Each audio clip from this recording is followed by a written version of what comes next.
Then Jesus, bending over the dying man, whispers a psalm. I know it is a psalm, but just now I cannot tell which one. It begins thus. Look after me, O Lord, because I hoped in you. In favour of his friends who live on this earth, he has accomplished all my wishes in a wonderful way. I will bless the Lord who is my adviser. The Lord is always before me.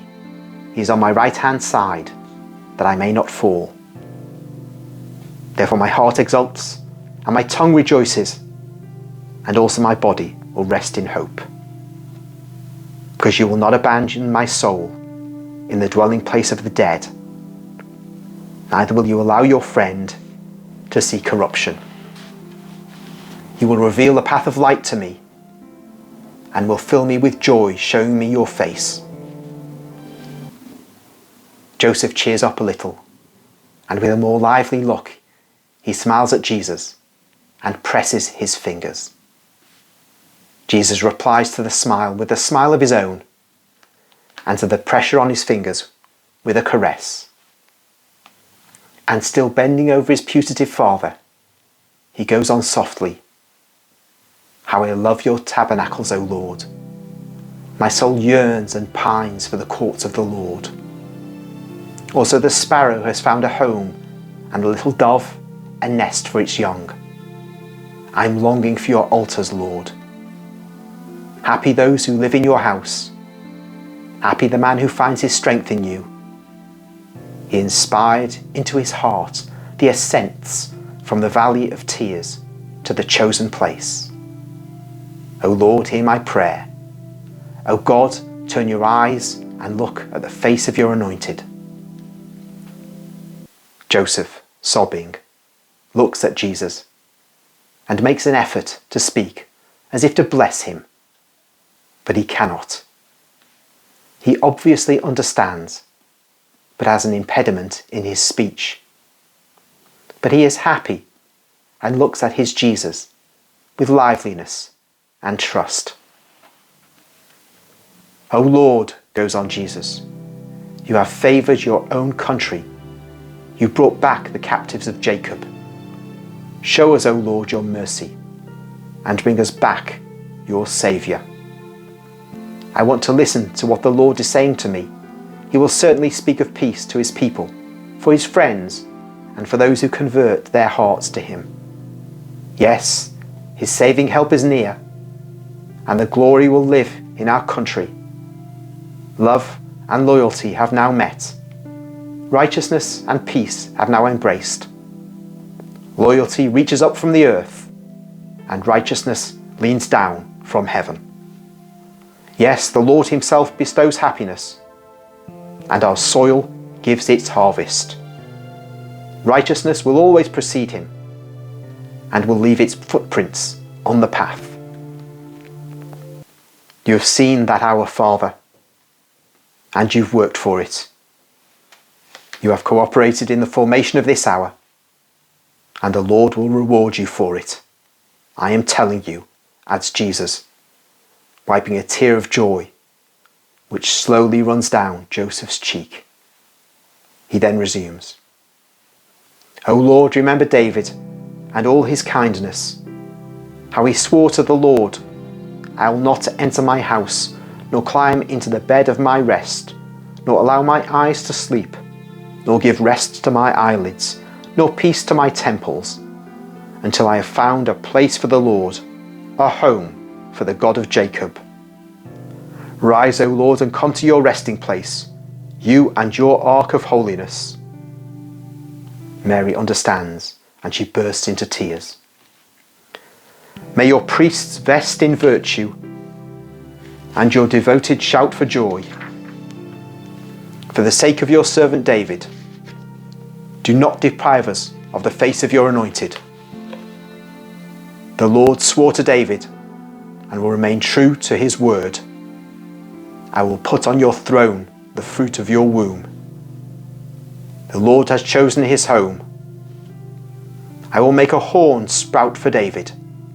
I will trim a lamp for my anointed. Thank you, my Father, on my behalf and on behalf of my mother. You have been a just Father to me, and the Eternal Father chose you as the guardian of his Christ and of his ark. You have been the lamp trimmed for him, and for the fruit of the holy womb you have had a loving heart. Go in peace, Father. Your widow will not be helpless. God has arranged that she must not be alone. Go peacefully to your rest, I tell you. Mary is crying, with her face bent down on the blankets. They look like mantles, which are stretched on Joseph's body, which is now getting cold. Jesus hastens to comfort him, because he is breathing with great difficulty, and his eyes are growing dim once again. Happy the man who fears the Lord and joyfully keeps his commandments. His righteousness will last forever. For the upright he shines like a lamp in the dark. He is merciful, tender-hearted, virtuous. The just man will be remembered forever. His justice is eternal, and his power will rise and become a glory. You, Father, will have that glory. I will soon come to take you, with the patriarchs who have preceded you, to the glory which is waiting for you. May your spirit rejoice in my word. Who lives in the shelter of the Most High lives under the protection of the God of heaven. You live there, O Father. He rescued me from the snares of fowlers and from rough words. He will cover you with his wings, and under his feathers you will find shelter. His truth will protect you like a shield, and you need not fear the terrors of night. No evil will come near you, because he ordered his angels to guard you wherever you go. They will support you on their hands, so that you may not hurt your foot against stones. You will tread on lions and adders. You will trample on savage lions and dragons. Because you have hoped in the Lord, he says to you, O Father, that he will free you and protect you. Because you've lifted your voice to him, he will hear you. He will be with you in your last affliction. He will glorify you after this life, showing you even now his salvation.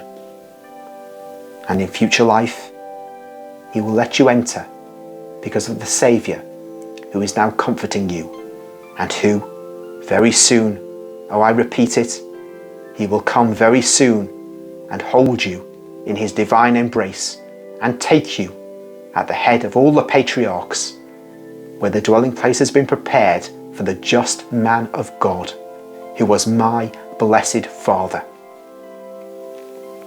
Go before me and tell the patriarchs that the Saviour is in the world, and the kingdom of heaven will soon be open to them. Go, Father. May my blessing accompany you. Jesus has raised his voice to reach the heart of Joseph, who is sinking into the mists of death. His end is impending. He is panting very painfully. Mary caresses him. Jesus sits on the edge of the little bed, embraces him, and draws to himself the dying man, who collapses and passes away peacefully. The scene is full of solemn peace. Jesus lays the patriarch down again and embraces Mary, who at the last moment, broken-hearted, had gone near Jesus.